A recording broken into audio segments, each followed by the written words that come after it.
The more hits we play, the more hits we get. URLradio.net. Time for another Financial Friday, and in the studio with me today, we have my financial gurus from Solid Rock Financial. We have Brian Bloom and John Dwyer. Hi, guys. Hey, Stacy, how are you? Okay, now I understand you're kind of turning the tables on me. You are coming to me with an investment opportunity. Oh. So what kind of schemes do we have going on today? Oh, we got the best investment opportunity for you. And so what I want to do is I'm going to list or ask the questions for the characteristics of this investment opportunity, okay? Okay.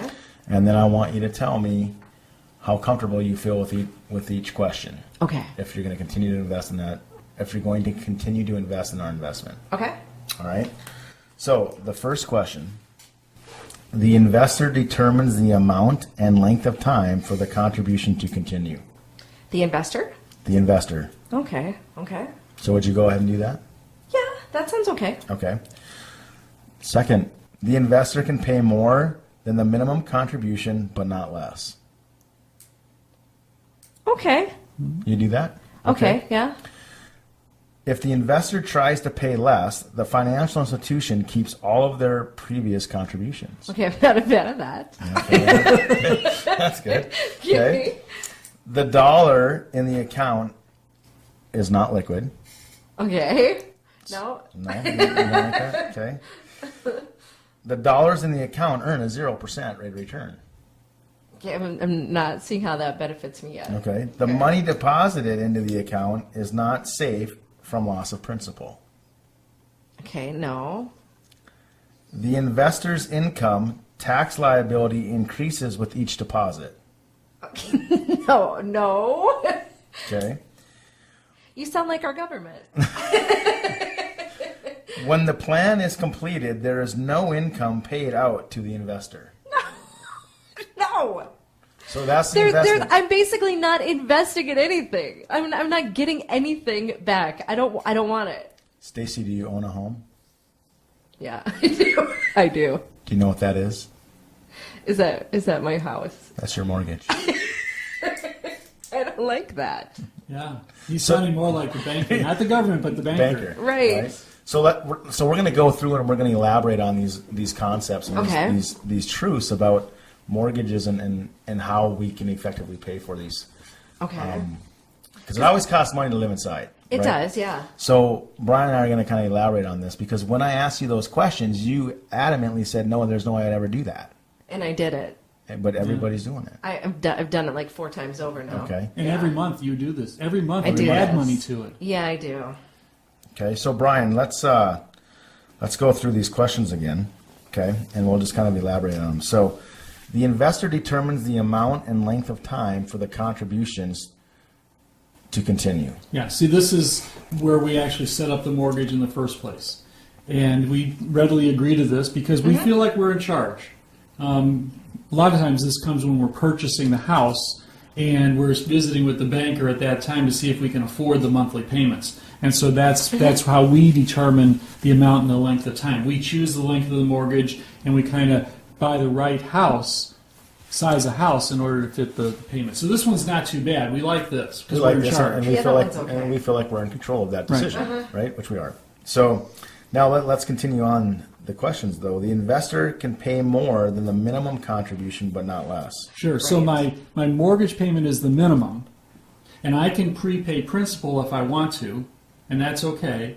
But I can't pay less than the minimum. This begins to make me feel a little uncomfortable because what if I have a tight month? But yet it still seems like I'm in charge. And it's interesting, though, that how they'll allow us to pay more. Right. Oh yeah. Right, but we can't pay less. But oh no, we can pay more. Right. You're welcome to pay more. Right. And if I pay more this month, doesn't mean I get to pay less next month. No, they just mortgage add it to is your the principal. same. Yeah. Right. Yeah. Okay, so now we'll move to the next question. If the investor tries to pay less, the financial institution keeps all of the previous contributions. Sure, that's called foreclosure. Foreclosure. You can lose your house. Not only do they keep all your money, but they keep everything that you had. That's right. The house is gone. 3 months and you're out. Okay, so now the dollars in the account are not liquid. Yeah, now that means you don't have access to it. Right. Now some would say, well, I could go get a home equity line of credit or I could go get a second mortgage, but you have to qualify for those. And a lot of time, if you need money, means you're not worthy of a loan. Right. And so you have to fill out this questionnaire and beg for your money back. You pay extra principal, and then you try and get an equity line of credit on the principal you prepaid, and they're not going to give it to you because you Right. probably can't pay it back. Well, and I think it's important too for people to understand that you are not in control of your equity. Right. The bank has 100% control of your equity because they're going to give you permission to get it if you Right. need it. And so the only other way to access your equity is if you can't qualify for the equity through the loan is to sell the house. Yeah. And at what terms? Meaning, what market conditions are we in if you Right. need the equity for Right. some type of emergency or life event? Yeah. Okay? So you are not in control of your equity. It is not your equity No. at all. Okay? The dollars in the account earn a 0% rate of return. Now, Brian, let's elaborate on this a lot of Yeah. times because I ask this question frequently for clients, and it is always the same answer, and it is always zero, but there is a lot of misconception out there of what the equity actually earns, and it's zero. But let's hope the listeners understand why it is zero. Yeah, sure. Because what we believe is that when our house appreciates in value, that's a rate of return. That's Right. greater than zero. But let's think about that. You know, John, if you own a $100,000 home and you have a full mortgage on it, meaning you owe $80,000 on your $100,000 home, and Stacy, you have an identical house to John's right across the street. It's worth $100,000, but you've been prepaying the mortgage and you only owe $20,000.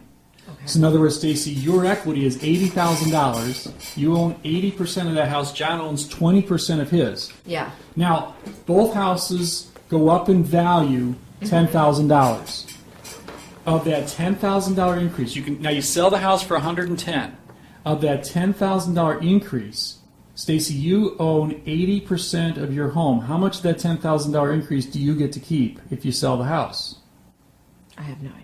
All of it, Okay. right? Okay. It doesn't matter how much of the home you own. John, if you sold your house and it had appreciated $10,000, how much of that $10,000 is yours even though you only own 20% of the house? I get to own all of it. You get all of it.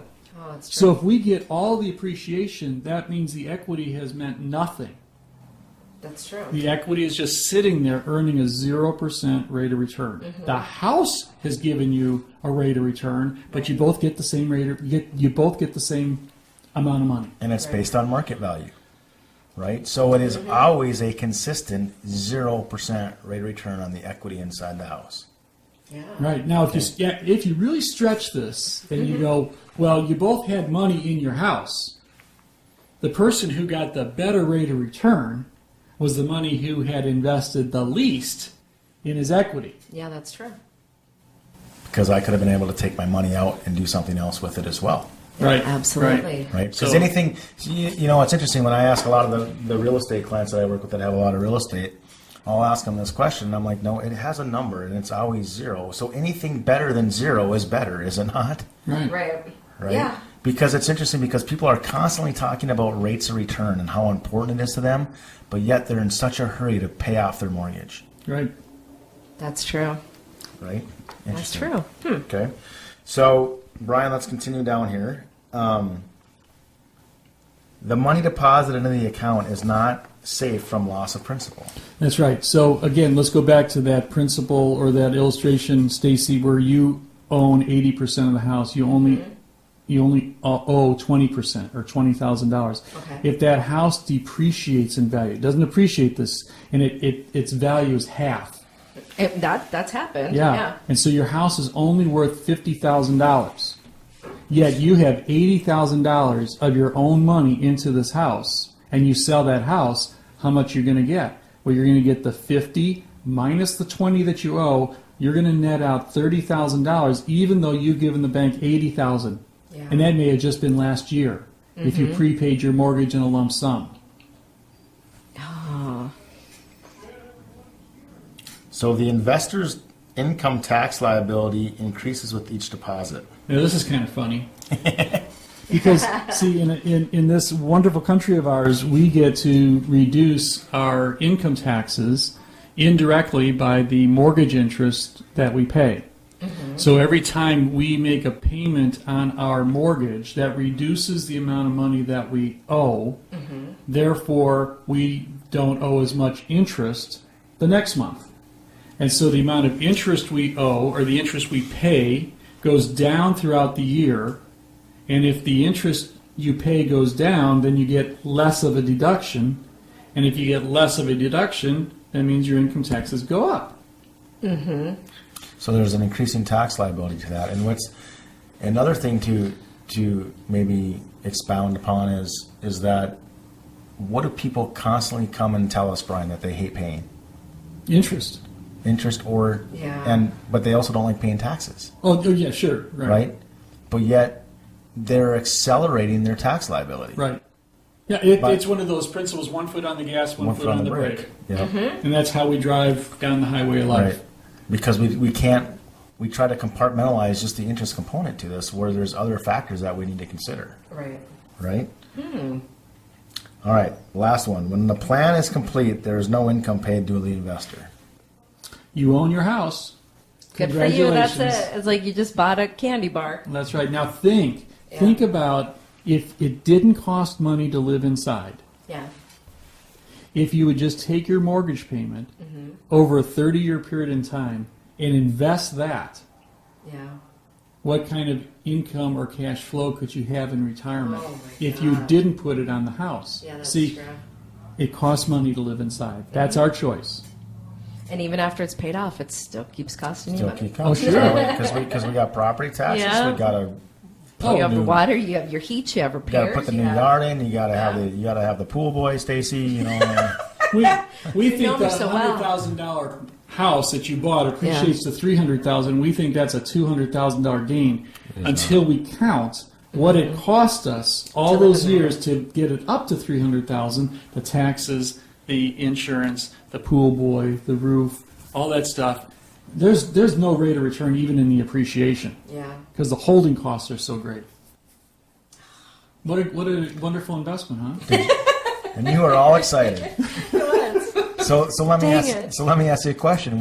When you started to go through these questions and started answering no, what was your thought process when I told you it was the mortgage? I kind of felt like it was probably something that I currently do wrong. I was pretty sure. So for all our listeners out there, this is a conversation that's really critical: is how to properly structure your mortgage as it relates to your whole economic picture, because the house oftentimes is a big asset, so you better understand the most efficient way to pay for it. Yeah. And those are conversations that we'll have and help you understand as it relates to your overall picture.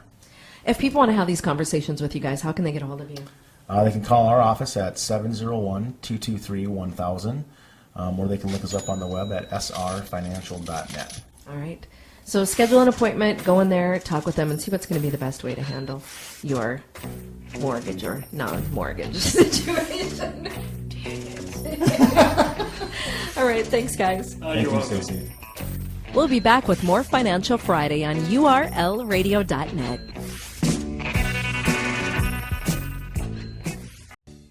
The views expressed are that of the host and are for informational purposes only, and in no event should be construed as an offer to buy or sell securities. Opinions expressed are subject to change without notice and do not take into account the particular investment objectives, financial situation, or needs of individual investors. Neither GA Reppel & Company nor its affiliates is providing tax or legal advice. Interested parties are strongly encouraged to seek advice from qualified tax and/or legal experts regarding the best options for your particular circumstances.